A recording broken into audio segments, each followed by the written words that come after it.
Hi, it's Tom here at FDS, and today's how-to is how to rescue a mystery mod. Now, this was a pre-built blaster that Lee from Britain sent me, so hi to Lee, not to be confused with Lee Super Gripper.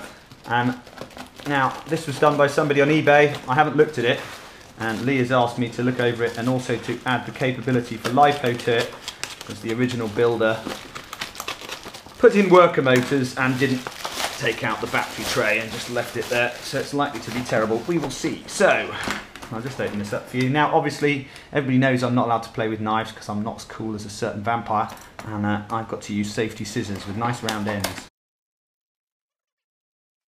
Let's have a look and see what we've got.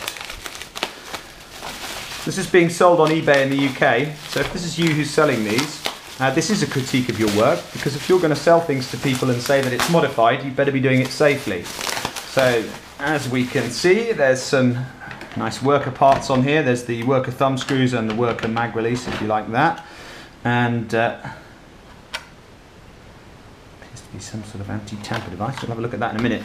So, what the customers asked me to do is they've asked me to put Lipo facility in here. Now, if you're changing the motors and you're leaving the battery tray alone, then you are not modding the Stryfe correctly. Simple as that, because anything other than, you may just get away with rhinos, original rhinos, if you have IMR batteries, but anything other than the stock motors requires a battery tray modification to run Lipo.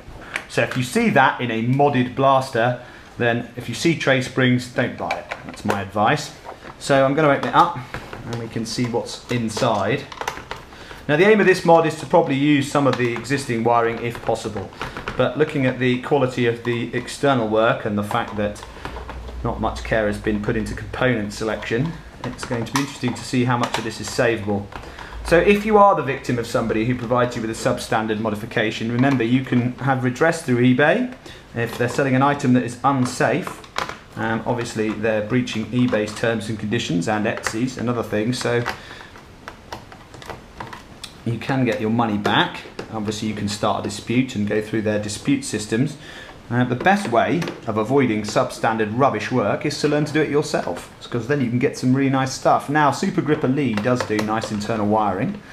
He uses different specs to how necessary I would want to make them, but he builds his modified blasters with a definite market in mind. If you're in the UK and you want a pre-built loom, Barney of Kit Looms, he can be found on Facebook, makes probably the best UK built aftermarket looms that you can get, and his are easily as good as mine, and he does lovely neat work. He also does MOSFET looms and a load of other nice shiny stuff, and I've looked at his work and it is really nice. So there are options if you don't want to build yourself. Also UK Nerf War is still in the commissions game. People want to get some work done by him, then obviously they can contact him through the website. The usual sea of hot glue surrounding what looks like a very cheap micro switch. Now let's have a look what the rating of this amp switch is. Okay, so it's 15 amps, which is not bad at 250 volts. So that's not an appalling switch. It's not terribly well fitted, and certainly hot glue's not an insulator. Okay, if you built this, right, insulate that properly, come on. Don't be such a cheapskate. And obviously if you built this properly, you wouldn't need to put that switch in there, because you'd use a MOSFET like a proper modder. Somebody has also put some silicone grease in here. Not badly, I hasten to add. It's in the right places, but they've put it on with a trowel. And they've made an attempt maybe at an anti-tamper, or they've dropped that from somewhere. So that's probably to stop people sending it back saying it's shit and when they've broken it. They've also done a rather horrible job of chopping out the... yeah, that's very ugly. And they've left in the little guide pieces in the motor block, and the motor block isn't plug-in. So there's some work to do, and I think what I'll do to start with is I'll cut off the connections that I'm not going to use, and then we'll see where we are. If you're doing this correctly, the way the feeds should work is the same as in my modded Stryfe video. A red wire for any feed that's positive that goes to a switch or to a component, and then a blue wire from anything that's positive coming from a switch. So there should be one red and one blue there. So this one in should be blue and out in should be red and out should be blue.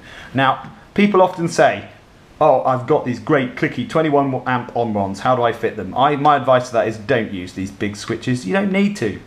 You can even reuse the stock switch. It's there. If you use a MOSFET build, you can keep the stock switch. Now, the biggest cause of failure in modded blasters is this switch breaking loose.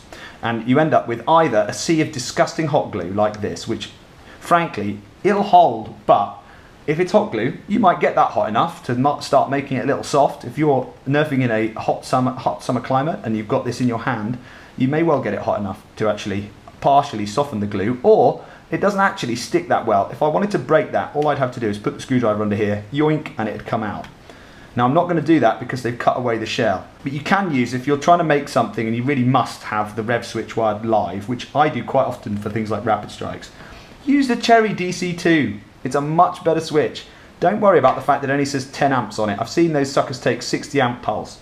They're quite fine with most of the kind of juice you can put through them. And if you're putting 60 amps through the reg trigger, why aren't you using a MOSFET? All the looms are there for it. You can get 350 amp switching FETs, and we've put all of the stuff up for those. And it's easy enough to get them. If you want the lower 60 to 80 amp FETs, you can get them direct from UK Nerf War for £1.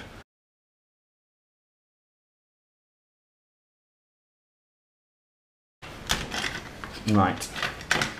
Now look, they left the, how funny, they left the rifle barrel in. Right.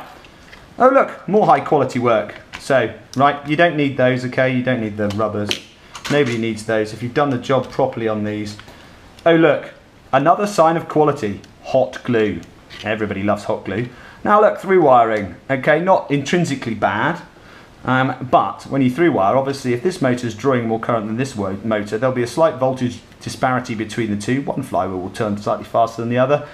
You can work the rest out for your accuracy and other things. Now, I know that's going to be very hard to measure, but it's probably... Man, do you know what? I might just replace this cage. Might be easier. Now, let's see how... And look, flywheels. Again, flywheels not centered on the shafts. They've just been banged on. I'm betting that both sides are fairly different. Yeah, they don't look terribly centered. And we'll just see how true those spin. One's not terrible. Hasn't been bent by being taken off. That looks like a 180 motor. It's a 3541, so those motors are garbage too. I wouldn't use those, they rev very highly and don't do very much. So the wheels might be usable, they're running true. And what I'll do is I'll have a look in my wheel box and see whether I've got a matchable pair. Out of this, reusable.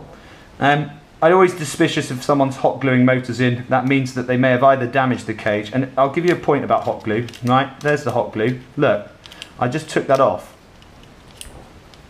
You know, that's just very bad quality. It's not an adhesive really, it's a tacking adhesive. And you can see that that is just peeling off. Now, I'm not very strong. I haven't got massively strong fingers. And I'm just pulling that off. And then, there we go, look, out. So that's really not doing anything. And if you do the Stryfe one correctly and you fit it hot by warming the cage and pressing the motors in, you don't actually need to do that. So it looks like the fastest thing for me to do is probably to cut this cage off and then put a different cage in. Now we can look at the quality of the fit on the inside, which is pretty horrible. It's strong enough, but it looks like they've melted something in there of an unknown... I'm not sure if that's more hot glue or if that's melted shell. Jeez. Certainly not DevCon.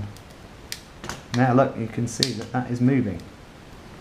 So that hasn't achieved a very good bond. That's orange hot glue. Okay, if you're doing this kind of mod, for God's sake, use a proper adhesive. They're not expensive. DevCon is about a tenner and will last 6 months if you keep it refrigerated, 3 months if you're unlucky. But orange hot glue, you know, do you want your motor cover to fall off in the middle of the game? If the answer to this is yes, keep using hot glue to make your stuff fix. Now look, I just pulled that off with my fingers. Again, more garbage. So far, the only thing that I'm going to keep is this because I can't be bothered to redo the fixing down here. This was a free job that I did for somebody because I felt sorry for them potentially having bought a complete lemon. Now, the only positive things I will say about whoever built this blaster is that they did at least use a fairly good quality silicon insulated wire. You know, this is not bad wire. It's pretty similar to the stuff that I used. You could probably find the manufacturer's data sheet for that and check what the rating is. That's not appalling. And they did carefully assemble the interior. They carefully removed the locks, and they did use a little bit of the right silicone lube. They've used a little bit too much, but there's some in there. And they've set the micro switch. It's not set badly. You know, it's not wobbling. There's that stupid click that some people seem to find fascinating, like monkeys with a stick. So that is probably usable. It's not very elegant, but it'll do the job. If you want to put in an alternate micro switch, I do have a video on how to do that, and there's how to change your micro switch for a much more elegant one than that. Now, I got asked the other day about how to change the faux barrel and blaster, and I can tell you that the easiest way to do that is to take the rifled faux barrel. Now, the reason that we don't like rifled faux barrel is projections spiral, and obviously they stick out quite a long way. And if you're unlucky and a dart catches the projection, because it's at an off angle, it'll actually increase the dart's motion sideways. I think it snags a lot more. The longer your faux barrel, the worse it is. In the Stryfe, it's not quite so bad. And also, if you compare the two, look at the teeth here around the edge. They're actually visibly bigger than on those. So, actually that's the cut end. There you go. There's the uncut end. So that's actually visibly bigger. So if in doubt, get a bit of old end strike barrel. Long shot front guns, Raiders are really good for this. We kill Raiders for a pastime to make these. So you can get rid of another Raider, which is you're doing the community good, and then throw that in the bin where it belongs. And then you can put this nice little stub. You just mark the length, and then you can cut it with a junior hacksaw. It's harder to cut square with a junior hacksaw, so cut a little big, and then use a piece of emery cloth or coarsish sandpaper on the bench and rub it flat. You can also use a razor saw, which is a much better saw, and I'm going to do a saws for Nerf video at some point because I like a good hand saw. And then you can just put it in, so that's how you do that. All of this wire here is pretty much all going in the bin. So what I'm going to need is I'm going to need a little bit here for the FET, and that won't be going anywhere because I don't need any neutral. So the things that I think are not good practice, they are not unsafe, but the things that I think are bad practice on this are uninsulated joins. Hot glue is not an insulator, those of you who seem to think that it is. Poor quality glue on safety critical parts. This is needed.